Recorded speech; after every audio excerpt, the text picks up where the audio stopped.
Bismillahirrahmanirrahim. Assalamualaikum warahmatullahi wabarakatuh. Waalaikumsalam warahmatullahi wabarakatuh. Buya mau bertanya, bagaimana sikap seorang istri yang sudah tidak mendapatkan nafkah batin dari suami? Yang kedua, bagaimana cara yang baik bagi si istri untuk dapat menyalurkan hasrat biologisnya?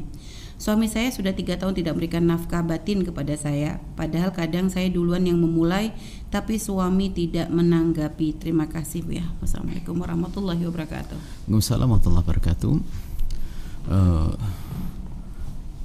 Nafkah batin adalah hak yang harus dipenuhi oleh seorang suami yang mampu tentunya. Akan tapi di sisi lain, dari pihak istri itu sendiri, dia harus membuat pertama menyadari,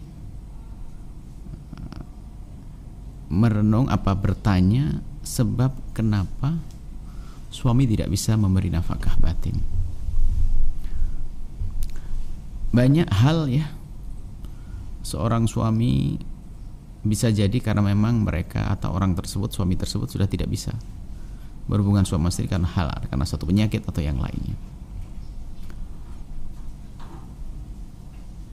Nah, kalau permasalahannya seperti itu, ini harus ada keterbukaan untuk sama-sama berusaha berobat atau yang lainnya.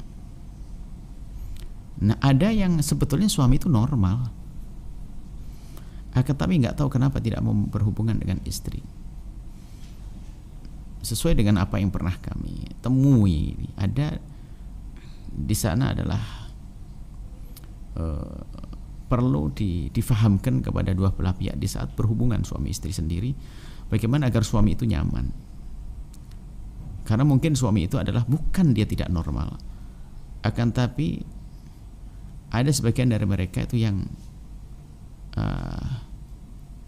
dalam urusan hubungan suami istri tidak tuntas karena bukan penyakit di dalam hal alat vitalnya, tapi ada di fisik yang lainnya, sehingga dia itu setelah melakukan hubungan pasti ada efek lain pada fisiknya. Nah, di saat seperti itu, maka di saat ia ingin melangkah kepada hubungan suami istri itu sudah dingin dulu, nggak mau dulu karena takut efeknya. Contohnya seperti apa, Bu ya? Ada, misalnya ada sakit, mungkin pernah ada kejadian atau apa tubuhnya, misalnya mohon maaf, misalnya dia itu adalah lambat untuk orgasmenya seorang laki-laki, sehingga di saat berhubungan suami istri itu yang ditemui adalah capek. Sementara mungkin difahamkan oleh sang istri dia harus sampai tuntas sang suami, hanya untuk bersenang-senang seperti orang pijit-pijitan dan sebagainya.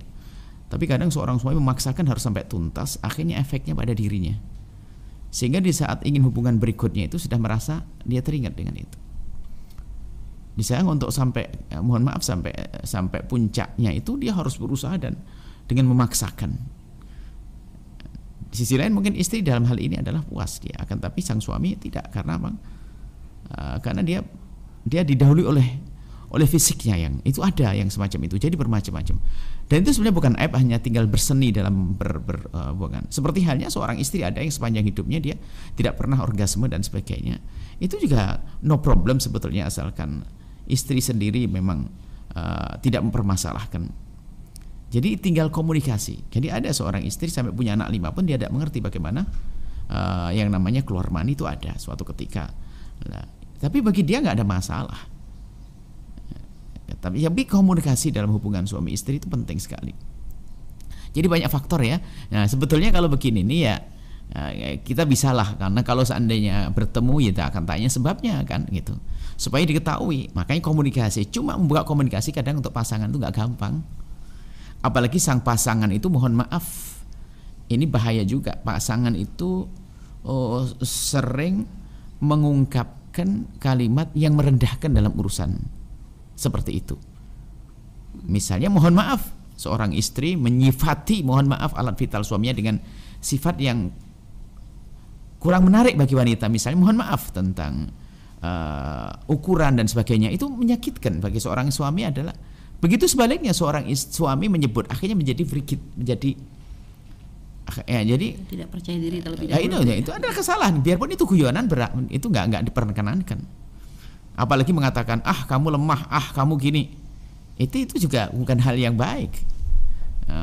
Kamu suami apaan gini ini, itu menyiksa sekali. Atau seorang istri kamu ini, sebab ada dalam irama hubungan suami istri, ada irama yang maksimal sekali, ada yang biasa-biasa saja karena sesuai dengan kondisi. Namanya orang, sebenarnya kita makan tuh ada lahap, ada tidak, kan begitu, sama bermacam-macam. Tapi kadang orang mudah, ini banyak faktor, jadi kita perlu lihat. Jadi nanti kena adalah masalah perasaan atau psikologinya seorang pasangan itu di saat diberi ungkapan seperti itu, akhirnya nah gitu kan. Atau sama istri mengatakan, aku tidak pernah puas-puas dengan kamu. Padahal yang bermasalah belum tentu sang suami. Bisa saja seorang istri adalah memang dia tergolong orang yang lambat di dalam urusan orgasme, sehingga seorang suami untuk memuaskan perlu waktu yang lama. Sehingga Nabi di dalam Islam kan diajarkan untuk beri mukhatimah yang panjang dan seterusnya, macam-macam hal. Maksudnya harus komunikasi. Kita tidak bisa pastikan kalau sang suami punya masalah dan sebagainya. Baik, kemudian jika diantaranya seorang suami kalau memang tahu dirinya dia tidak bisa memberikan kepuasan dengan alatnya, tapi dia bisa kok menjumbu istri. Seorang wanita bisa saja, atau seorang laki-laki, seorang suami bisa saja puas tidak harus melalui alat tersebut. Mohon maaf, ini adalah ilmu juga ilmu orang dewasa. Jika ada seorang suami mengeluarkan air mani dengan tangannya sendiri, itu kan dosa. Tapi kalau seorang suami mengeluarkan air mani dengan kelehaian seorang istri, dengan tangan istri atau yang lainnya, nggak dosa kok. Atau sebaliknya, seorang istri kalau dia mencari kepuasan dengan tangannya sendiri, atau itu adalah nggak diperkenankan. Tapi kalau dengan, mohon maaf, bantuan tangan suami dan seterusnya, mohon maaf majelis mulia, itu tidak haram karena dengan tangan. Ini loh maksudnya apa? Seorang istri itu harus dia itu cerdas, aktif, inovatif. Termasuk istri kan kadang haid. Dalam keadaan haid gak boleh hubungan suami istri, dan haram hubungan suami istri. Tapi bukan berarti seorang suami ditelantarkan selama 10 hari, 12 hari dan seterusnya.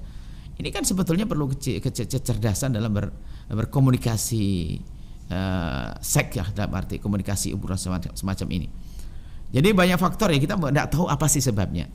Yang jelas kalau Anda semacam itu menemukan suami tidak memberikan nafkah batin, Anda diskusi yang baik. Pertama, Anda harus menyadari mungkin ada kelemahan. Kalau dia kelemahan, maka diobati bersama. Atau dia tidak lemah, tapi tidak pernah tuntas. Itu menjadikan dia juga takut main lagi, karena ada efeknya. Bahkan ada seorang wanita, ini kasihan juga, setiap hubungan suami istri merasa, mohon maaf, ini kan tidak bisa dikalahkan itu. Gimana? Ini lebih repot lagi, kasihan. Setiap hubungan suami istri pasti ada ruas-ruasnya kayak putus. Ini kan tidak bisa kan kasihan sekali. Tapi bukan berarti di saat semacam ini seorang istri biarkan suami terlantar, kan? Dia bisa memberikan sesuatu apapun. Apakah, mohon maaf, apakah dengan tangannya atau di antara dua paha atau macam-macam. Yang penting suami diberi kepuasan. Sama sebaliknya, seorang suami kalau menemukan istrinya, atau kalau dia merasa dirinya tidak bisa memuaskan sang istri, jangan cuek. Sekarang itu orang pada dengan kebodohannya sudah tahu, mohon maaf, alatnya itu lemah. Tapi kan istri waktu menikah kan dengan cinta, terus ada anak-anak dan seterusnya. Tapi bisa saja, mohon maaf, dipuaskan dengan selain itu, dengan tangannya dan sebagainya. Ini mohon maafin majelis orang dewasa, majelis besar, majelis mulia. Kita tidak ingin ada kebodohan dalam rumah tangga. Sehingga sebetulnya problem itu akan terselesaikan dengan itu semuanya. Kemudian juga maka sang istri bertanya, gimana untuk menyelesaikan problem biologi saya? Ya seperti itu, mungkin harus komunikasi dengan seorang suami. Kemudian di sisi lain kita harus menghindari hal-hal membangkitkan syahwat. Sudah tahu suaminya adalah begitu, atau seorang suami tahu istrinya adalah bermasalah dalam urusan atau headnya segala macam, tak taunya dia juga naudzubillah melihat sesuatu yang membangkitkan syahwatnya. Dia sendiri ada penyakit. Nah, mentok suami nggak mau berusaha untuk itu. Suami nggak mau berusaha untuk itu. Dengan tangannya juga enggak, bercumbu juga enggak, cuek-cuek bebek.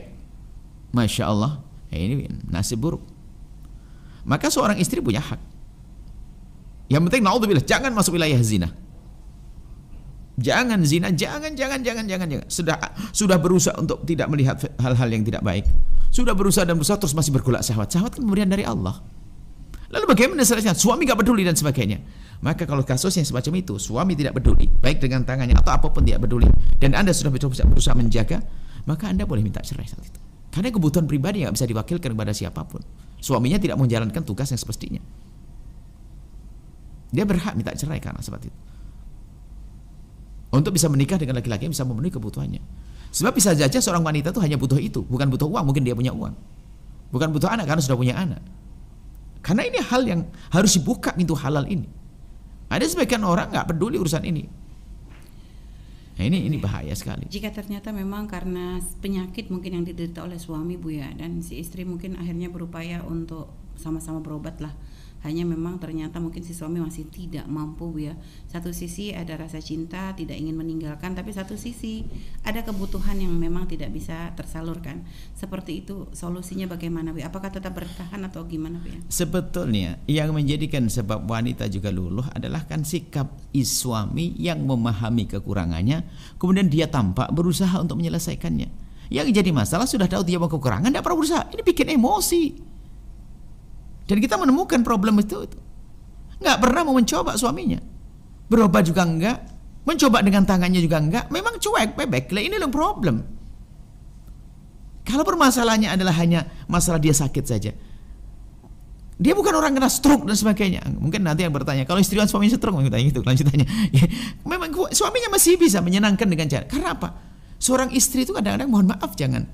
Termasuk yang kita temui. Sampai punya 5 anak tidak pernah orgasme dia. Tapi apa? Dia sudah merasakan cukup disentuh suami dekat. Itu sudah ada kenikmatan tersendiri. Sampai wilayah kenikmatan adalah sekujur tubuhnya, ibaratnya. Disentuh wilayah manapun dia ada kesenangan, dipeluk, dimanja. Bisa saja semacam itu seorang istri. Sehingga tidak sampai ke sana pun bisa saja puas kalau memang sudah ada sentuhan, ada respon dari pasangan. Yang repot ini suami sudah punya masalah tapi cuek bebek tadi itu. Mohon maaf Bu ya, majelis yang namanya majelis mulia, dan memang kadang ada pertanyaan yang kadang ditanyakan oleh beberapa orang. Mohon maaf berkaitan dengan alat yang kadang digunakan untuk memuaskan. Jika seorang suami tidak mampu memuaskan secara langsung, mohon maaf Bu ya, dia menggunakan alat bantu yang memang ya untuk memuaskan istrinya dengan alat tersebut. Apakah seperti itu dibenarkan oleh syariat Bu ya? Tidak. Karena Allah sudah diberi alat selain itu. Alat yang dibuat tidak selihai tangannya seorang suami. Alat yang dibuat seperti milik suami itu hanya sekedar untuk, tidak sehebat miliknya sang suami. Kalau mohon maaf, suami pakai alat seperti milik laki-laki, lalu tidak secanggih kalau dia dengan tangan sang suami. Masih ada sebenarnya, nggak perlu sampai derajat. Jadi hukumnya haram gitu ya? Ya jelas gitu kan. Pertama itu adalah bukan dengan sesuatu yang halal, kan benda yang lain itu. Ya. Yang halal itu hanya istrinya atau suaminya. Yang halal itu suaminya atau istri, wilayah manapun. Sampai kalau suami istri fakhidan dengan pahas, suami istri halal. Ya. Dan seterusnya. Harus hindari halnya semacam itu. Pertama itu budaya, nggak etis juga. Kemudian juga itu selain daripada yang halal disebutkan adalah yang hanya apa? Istrimu yang halal, jasad istrimu, bukan selain istrimu. Tidak perlu yang lainnya. Baik ya, Masya Allah. Karena mungkin nanti efeknya nanti ke depannya Bu ya akan menimbulkan mungkin masalah syahwat mungkin jadi akhirnya nanti bisa terlatih ya dengan cari kesenangan sendiri. Karena tahu alatnya sudah bisa dipindah-pindah dan sebagainya. Ini kan bukan budaya kita. Baik, ya. Nah, itu kan ada budaya kita, kisahnya berkembang di Jepang. Kalau istri sudah capek, dia hanya menyiapkan boneka seks untuk suaminya. Ini kan bukan budaya kita. Baik, ya. Sahabat Al-Bahjah TV, setelah menyaksikan video ini, jangan lupa bersolawat kepada baginda Nabi Muhammad. Shollu ala Nabi Muhammad. Allahumma sholli alaihi wa ala alihi wa sahbihi.